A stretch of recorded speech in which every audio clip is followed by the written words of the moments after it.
Hello, everyone. The dogs are back with their barking, and I guess they're having a discussion within themselves about how long I'll be able to carry this on, even after the lockdown at least, because I'm pretty sure I'll be able to continue this as long as the lockdown lasts, but it takes like 2 to 3 hours every day to get each reading to you guys, and it's a lot of work and it's a lot of time, and I'm not really sure if I can afford doing that even after the lockdown's over. Thinking about it makes me a little sad that I might not be doing this forever for the foreseeable future, because I love doing this. I don't know about you guys how much you enjoy it. As of now, I don't have a following at all. Some of my friends subscribed, but that's it. But hopefully it catches on, because that will make it feel more worth it, putting in that effort.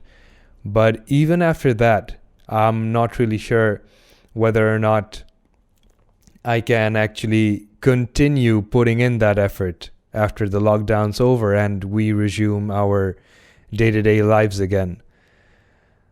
But yeah, here I am, at least for now. And we're moving on, reading Moby Dick by Herman Melville from the chapter named The Quarter Deck. Enter Ahab, then all. It was not a great while after the affair of the pipe that one morning shortly after breakfast Ahab was, as was his wont, ascended the cabin gangway to the deck. There most sea captains usually walk at that hour, as country gentlemen, after the same meal, take a few turns in the garden. Soon his steady ivory stride was heard, as to and fro he paced his old rounds upon planks so familiar to his tread that they were all overdented, like geological stones, with the peculiar mark of his walk. Did you fixedly gaze, too, upon that ribbed and dented brow, there also you would see still stranger footprints, the footprints of his one unsleeping, ever-pacing thought. But on the occasion in question, those dents looked deeper, even as his nervous step that morning left a deeper mark. And so full of his thought was Ahab that at every uniform turn that he made, now at the mainmast and now at the binnacle, you could almost see that thought turn in him as he turned, and pace in him as he paced, so completely possessing him, indeed, that it all but seemed the inward mold of every outer movement. "Do you mark him, Flask?" whispered Stubb. "The chick that's in him pecks the shell. 'Twill soon be out."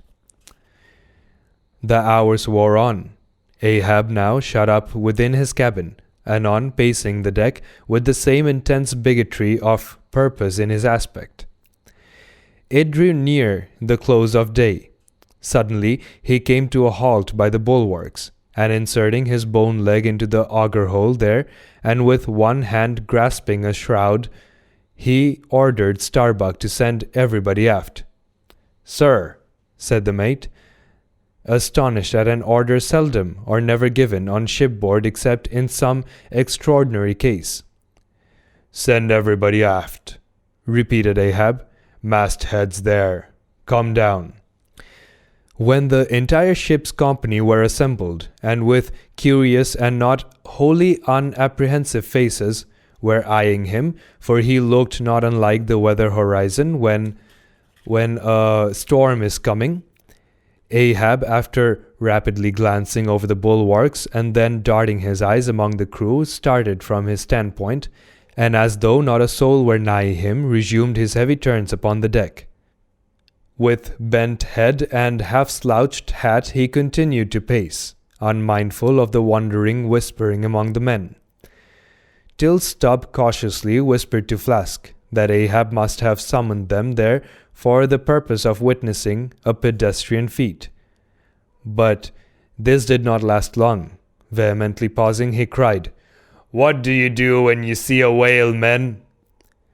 "Sing out for him," was the impulsive rejoinder from a score of clubbed voices. "Good," cried Ahab, with a wild approval in his tones, observing the hearty animation into which his unexpected question had so magnetically thrown them. "And what do ye next, men?" "Lower away and after him." "And what tune is it ye pull to, men?" "A dead whale on a stove-boat." More and more strangely and fiercely glad and approving grew the countenance of the old man at every shout, while the mariners began to gaze curiously at each other, as if marveling how it was that they themselves became so excited at such seemingly purposeless questions. But they were all eagerness again, as Ahab, now half revolving in his pivot hole, with one hand reaching high up a shroud and tightly, almost convulsively grasping it, addressed them thus: "All ye mastheaders have before now heard me give orders about a white whale. Look ye, d'ye see the Spanish ounce of gold?"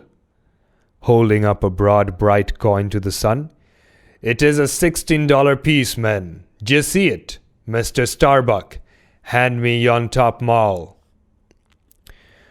While the mate was getting the hammer, Ahab, without speaking, was slowly rubbing the gold piece against the skirts of his jacket, as if to heighten its luster, and without using any words, was meanwhile lowly humming to himself, producing a sound so strangely muffled and inarticulate that it seemed the mechanical humming of the wheels of his vitality in him. As we read about ships and sailors and maritime adventures, a plane flies above us. That's amazing. And I've always found it curious and amusing that in Bangla we call ships jahaj, and in Bangla we call planes urojahaj. So nice. Let's get back. Receiving the top maul from Starbuck, he advanced towards the mainmast with the hammer uplifted in one hand, exhibiting the gold with the other, and with a high raised voice exclaiming, "Whosoever of ye raises me a white beheaded whale with a wrinkled brow and a crooked jaw, whosoever ye raises me that white-headed whale with those holes punctured in his starboard fluke, look ye, whosoever of ye raises me that same white whale, he shall have this gold ounce, my boys." "Huzzah! Huzzah!" cried the seamen, as with swinging tarpaulins they hailed the act of nailing the gold to the mast. "It's a white whale, I say," resumed Ahab as he threw down the top maul. "A white whale. Skin your eyes for him, men. Look sharp for white water. If ye see but a bubble, sing out." All this while, Tashtego, Dagu, and Quickwig had looked on with even more interest and surprise than the rest. And at the moment of the wrinkled brow and crooked jaw, they had started as if each separately touched by some specific recollection. "Captain Ahab," said Tashtego, "that white whale must be the same that some call Moby Dick." "Moby Dick?" shouted Ahab. "Do you know the white whale then, Tash?" "Does he fantail a little curious, sir, before he goes down?" said the grey-headed deliberately. "And has he a curious spout too?" said Dagu. "Very bushy, even for a permacety, and mighty quick, Captain Ahab." "And he have 1, 2, 3, good many iron in him hide too, Captain," cried Quickwig disjointedly. "All twiskety betwisk, like him, faltering hard for a word, and screwing his hand round, as though uncorking a bottle. "Like him. Corkscrew!" cried Ahab. "Aye, quick. The harpoons lie all twisted and wrenched in him. Aye, Daggoo, his spout is a big one, like a whale's shock of wheat, and white as a pile of our Nantucket wool after the great annual sheep shearing. Aye, that's the go. And he fantails like a split jib in a squall. Death and devils, men, it is Moby Dick. Ye have seen Moby Dick. Moby Dick." "Captain Ahab," said Starbuck, who, with Stubb and Flask, had thus far been eyeing his superior with increasing surprise, but at last seemed struck with a thought which somewhat explained all the wonder.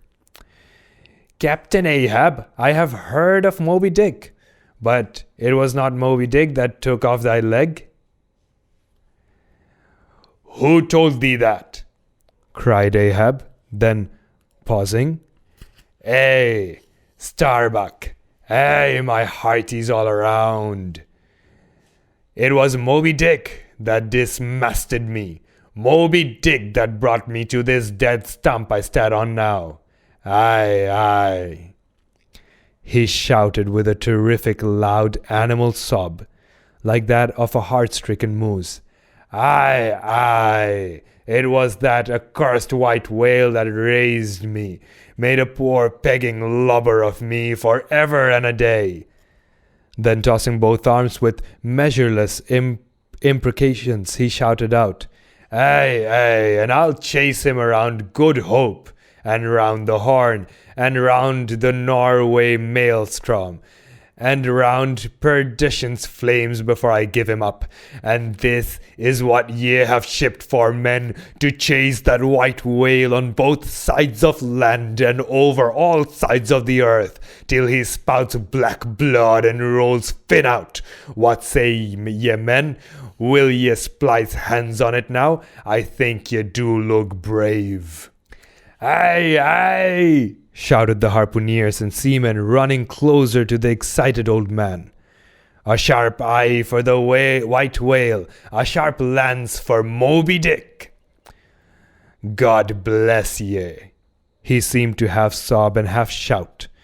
God bless ye, men. Steward, go draw the great measure of grog. But what's this long face about, Mr. Starbuck? Wilt thou not chase the white whale? Art not game for Moby Dick?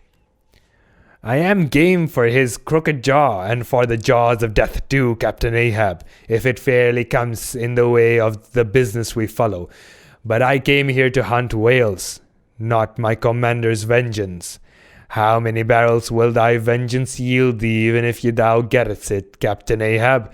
It will not fetch thee much in our Nantucket market. Nantucket market, hoot! But come closer, Starbuck. Thou requirest a little lower lair. If money's to be the measurer, man, and the accountants have computed their great country parts of an inch, then let me tell thee that my vengeance will fetch a great premium here. He smites his chest, whispered Stubb. What's that for? Methinks it rings most vast but hollow. Vengeance on a damn brute, cried Starbuck. That simply smote thee from blindest instinct.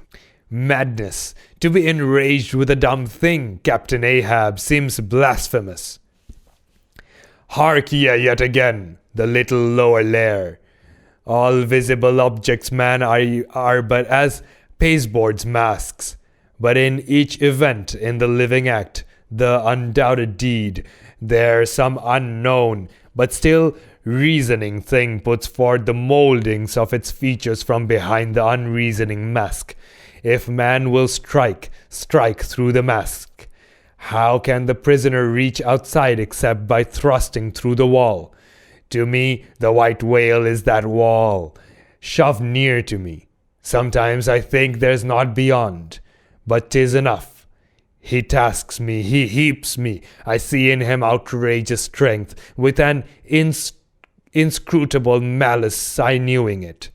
That instructable thing is chiefly what I hate, and be the white whale agent or be the white whale principal, I will wreak that hate upon him. Talk not to me of blasphemy, man. I'd strike the sun if it insulted me. For could the sun do that, then could I do the other. Since there is ever a sort of fair play herein, jealousy presiding over all creations. But not my master, man, is even that fair play. Who's over me? Truth hath no confines. Take off thine eye.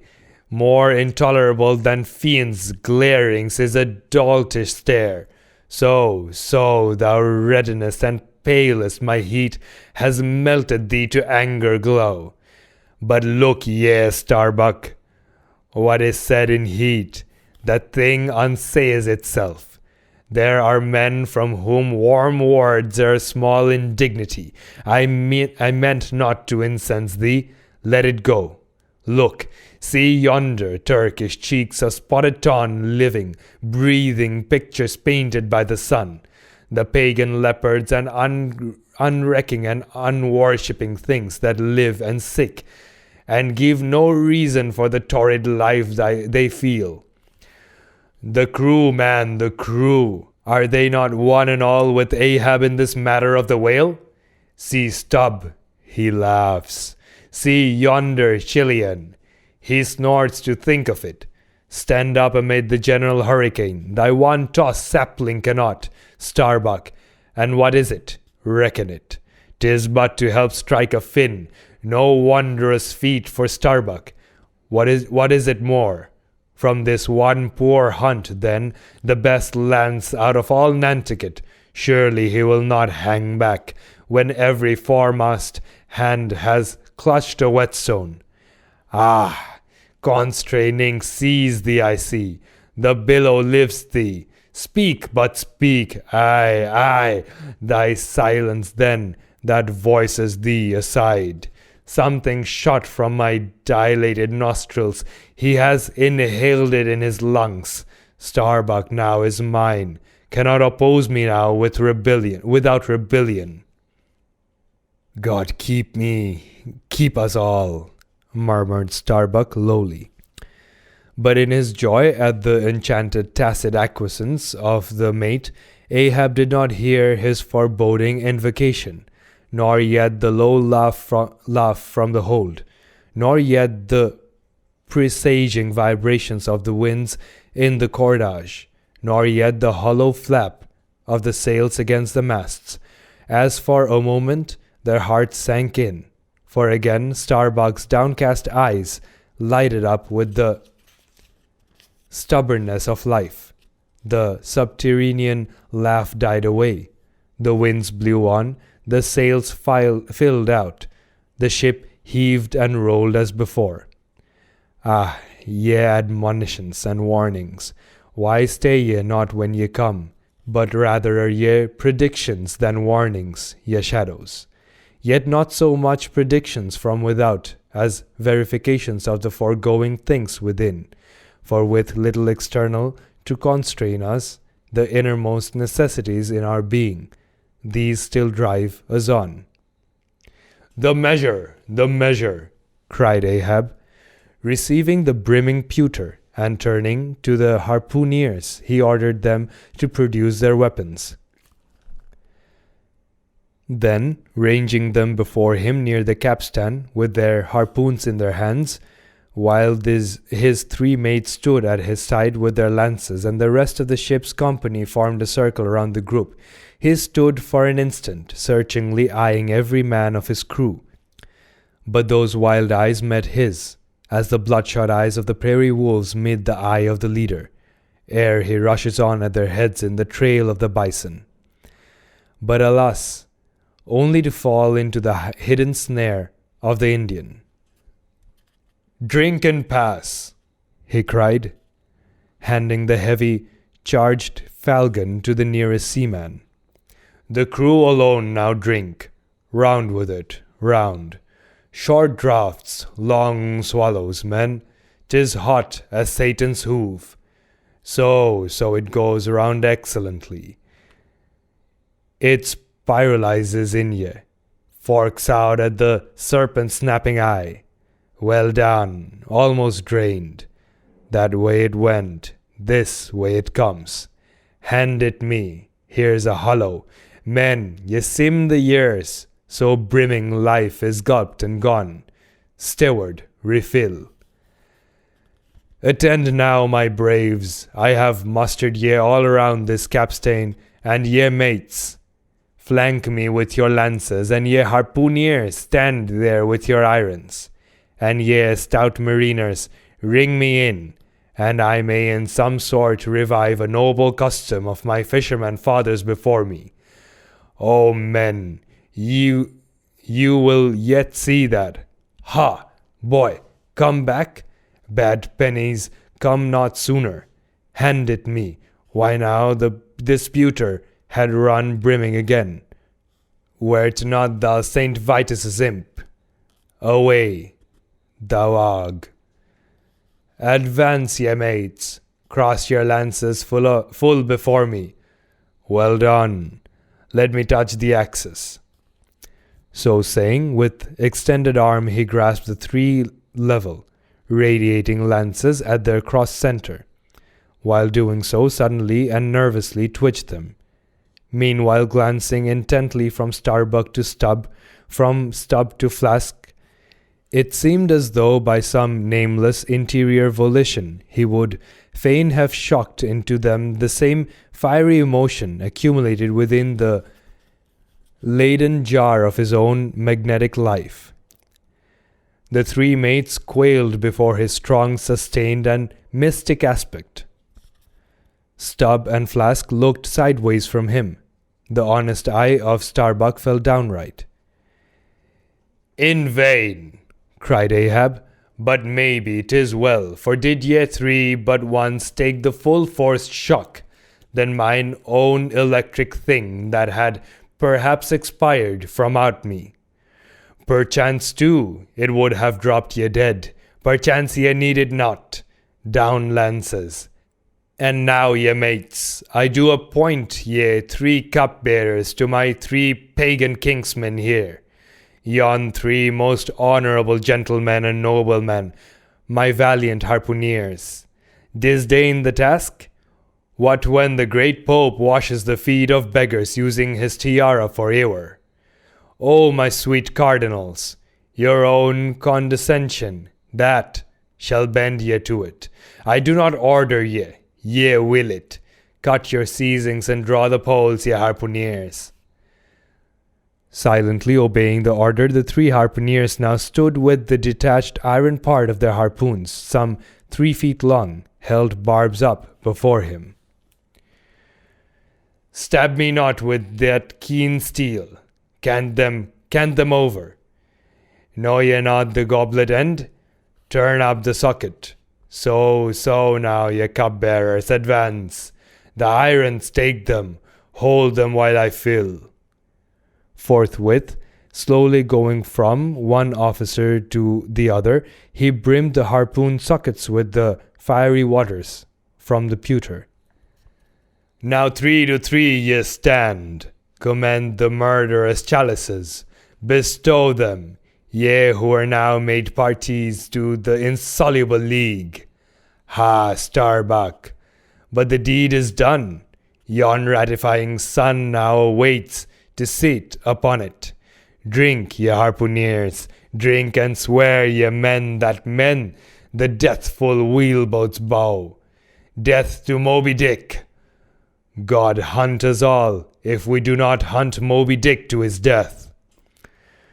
The long barbed steel goblets were lifted, and to cries and maledictions against the white whale, the spirits were simultaneously quaffed down with a hiss. Starbuck paled and turned and shivered. Once more and finally, the replenished pewter went the rounds among the frantic crew, when waving his free hand to them, they all dispersed, and Ahab retired within his cabin. And my voice is pretty broken because I got a little too excited while reading this and I couldn't control myself. Moving on with this broken voice, we come to the chapter named Sunset. The cabin by the stern windows, Ahab sitting alone and gazing out. I leave a white and turbid wake, pale waters, paler cheeks, where'er I sail. The envious billows sidelong swell to whelm my track. Let them, but first I pass. Yonder by the ever-brimming goblet's rim, the warm waves blush like wine. The gold brow plumbs the blue. The diver sun, slow dive from noon, goes down. My soul mounts up. She wearies with her endless hill. Is then the crown too heavy that I wear? This iron crown from Lombardy. Yet it is bright with many a gem. I, the wearer, see not its far flashings, but darkly feel that I wear that dazzlingly confounds. 'Tis iron that I know, not gold. 'Tis split too that I feel. The jagged edge galls me so, my brain seems to beat against the solid metal. The steel skull mine, the sword that needs no helmet in the most brain-battering fight. Dry heat upon my brow? Oh, time was when, as the sunrise nobly spurred me, so the sunset soothed. No more. This lovely light, it lights not me. All loveliness is anguish to me, since I can ne'er enjoy. Gifted with the high perception, I lack the low, enjoying power, damned most subtly and most malignantly, damned in the midst of paradise. Good night, good night. Waving his hand, he moves from the window. 'Twas not so hard a task, I thought, to find one stubborn at the least, but my one-cogged circle fits into all their various wheels, and they resolve. Or if you will, like so many anthills of powder, they all stand before me, and I their match. Oh, hard, that to fire others, the match itself must needs be wasting. What I've dared, I've willed, and what I've willed, I'll do. They think me mad. Starbuck does, and I'm demoniac. I am madness maddened. That wild madness that's only calm to comprehend itself. The prophecy was that I should be dismembered, and I lost this leg. I now prophesy that I will dismember my dismemberer. Now then, be the prophet and the fulfiller one. That's more than ye great gods ever were. I laugh and hoot at ye cricket players, ye pugilists, ye deaf Burkes and blinded Bendigos. I will not say as schoolboys do to bullies, take some one of your own size, don't pommel me. No, ye've knocked me down, and I am up again, and ye have run and hidden. Come forth from behind your cotton bags. I have no long gun to reach ye. Come, Ahab's compliments to ye. Come and see if ye can swerve me. Swerve me? Ye cannot swerve me, else ye swerve yourselves. Man has ye there. Swerve me? The path to my fixed purpose is laid with iron rails, whereon my soul is grooved to run, over unsounded gorges, through the rifled hearts of mountains, under torrents' beds, unerringly I rush, knots an obstacle, knots an angle, to the iron way. Dusk. By the mainmast, Starbuck leaning against it. My soul is more than matched. She's overmanned, and by a madman.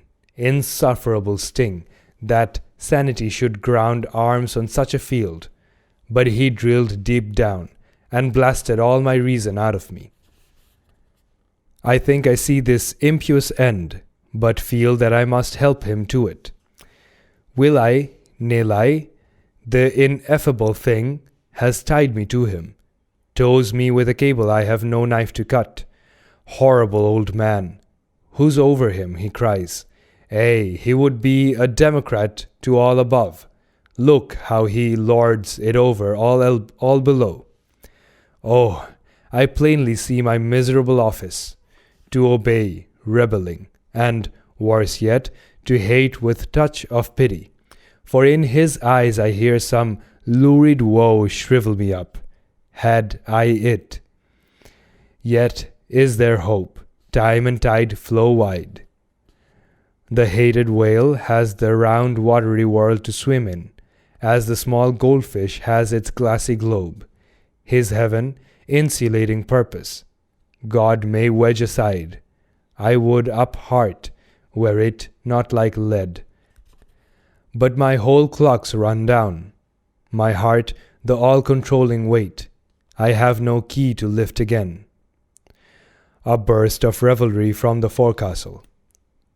O God, to sail with such a heathen crew that have small touch of human mothers in them, whelped somewhere by the sharkish sea. The white whale is their demigorgon. Oh, it's been a while that I read or heard demigorgon. The white whale is their demigorgon. Hark, the infernal orgies, that revelry is forward. Mark the unfaltering silence aft. Methinks it pictures life. Foremost through the sparkling sea shoots on the gay, embattled, bantering bow, but only to drag dark Ahab after it, where he broods within his sternward cabin, builded over the dead water of the wake, and further on, hunted by its wolfish gurglings. The long howl thrills me through. Peace, ye revellers, and set the watch. O life, 'tis in an hour like this, with soul beat down and held to knowledge, as wild, untutored things are forced to feed. O life, 'tis now that I do feel the latent horror in thee, but 'tis not me, that horror's out of me, and with the soft feeling of the human in me, yet will I try to fight ye grim, phantom futures. Stand by me, hold me, bind me, O ye blessed influences.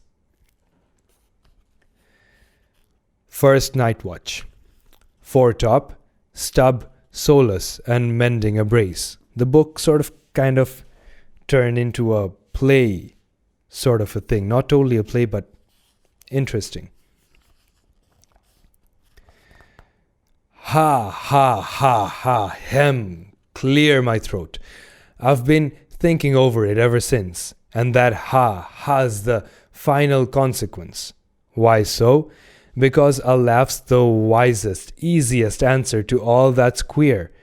And come what will, one comfort's always left. That unfailing comfort is, it's all predestinated. I heard not all his talk with Starbuck, but to my poor eye, Starbuck then looked something as I the other evening felt. Be sure the old Mughal has fixed him too. I twigged it, knew it, had the gift, might readily have prophesied it. For when I clapped my eye upon his skull, I saw it. Well, Stubb, wise Stubb, that's my title. Well, Stubb, what of it?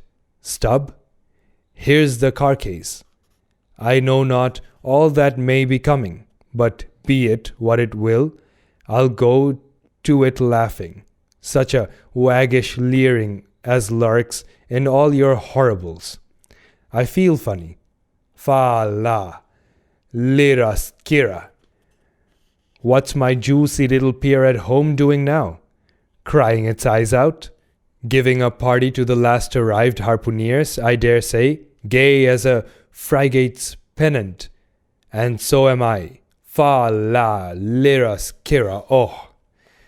We'll drink tonight with hearts as light, to love as gay and fleeting, as bubbles that swim on the beaker's brim and break on the lips while meeting. A brave stave that, who calls, Mr. Starbuck, "Ay, sir," aside. "He's my superior. He has his too, if I'm not mistaken. Ay, sir. Just through with his job. Coming." Well, that was intense, to say the least. I'm worked up and I'm sweating and I broke my voice. So I'll keep it here. I'll set the bookmark till here and we'll continue from Midnight Forecastle next, which is tomorrow. Yeah. Until then, thank you everyone, whoever it is, for listening in. Ha det bra.